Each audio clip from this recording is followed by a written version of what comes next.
আসসালামু আলাইকুম ওয়া রাহমাতুল্লাহি ওয়া বারাকাতুহু। ইন্নাল হামদালিল্লাহি ওয়াহদা ওয়াসসালাতু ওয়াসসালামু আলা মান লা নাবিয়্যা বা'দা আম্মা বা'দ।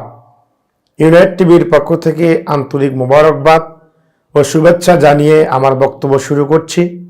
আজকে আমার সংক্ষিপ্ত আলোচনার বিষয় রমজানের পরিস্থিতিতে আমাদের করণীয়। সম্মানিত দর্শক ও শ্রোতা মণ্ডলী, আমরা আপনাদেরকে অত্যন্ত আনন্দের সঙ্গে জানাচ্ছি যে আসন্ন মাহে রমজান উপলক্ষে আপনার বা আমাদের একটা বিশেষ প্রস্তুতি থাকা দরকার, যেই প্রস্তুতির মাধ্যম দিয়ে আমরা রমজানকে স্বাগত জানাবো বা রমজানকে গ্রহণ করব। আমাদের দেশে বা আমরা যেই বাংলাদেশে বসবাস করি, এই দেশে কেমন প্রস্তুতি করা হয় এবং অন্যান্য ইসলামী রাষ্ট্রেতে রমজানকে মানুষকে সহজলভ্য করার জন্য বিভিন্নভাবে প্রস্তুতি গ্রহণ করা হয়।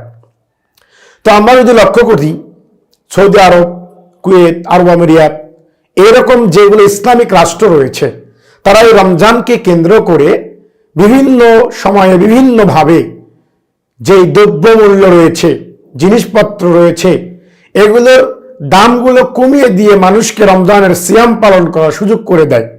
কিন্তু আমাদের বাংলাদেশে এক শ্রেণীর অসাধু ব্যবসায়ীরা তারা নিজেকে বড় করার জন্য, তার অর্থকে বেশি করার জন্য রমজানকে কেন্দ্র করে বিভিন্ন জিনিস, খেজুর, চিনি, তেল, যাবতীয় জিনিসকে নিয়ে তারা সিন্ডিকেট তৈরি করে এবং রমজান আসলে বেশি দামে বিক্রয় করে, যেটা ইসলাম আজও সমর্থন করে না।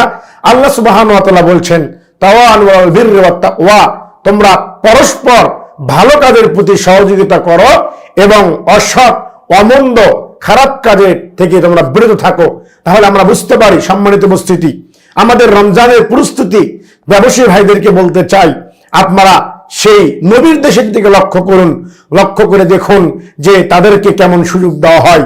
আমরা আশা করব যারা ব্যবসায়ী ভাই রয়েছেন তারা অবশ্যই এই বিষয়তে লক্ষ্য রাখবেন ইনশাআল্লাহ। আসসালামু আলাইকুম ওয়া রাহমাতুল্লাহি ওয়া বারাকাতুহু।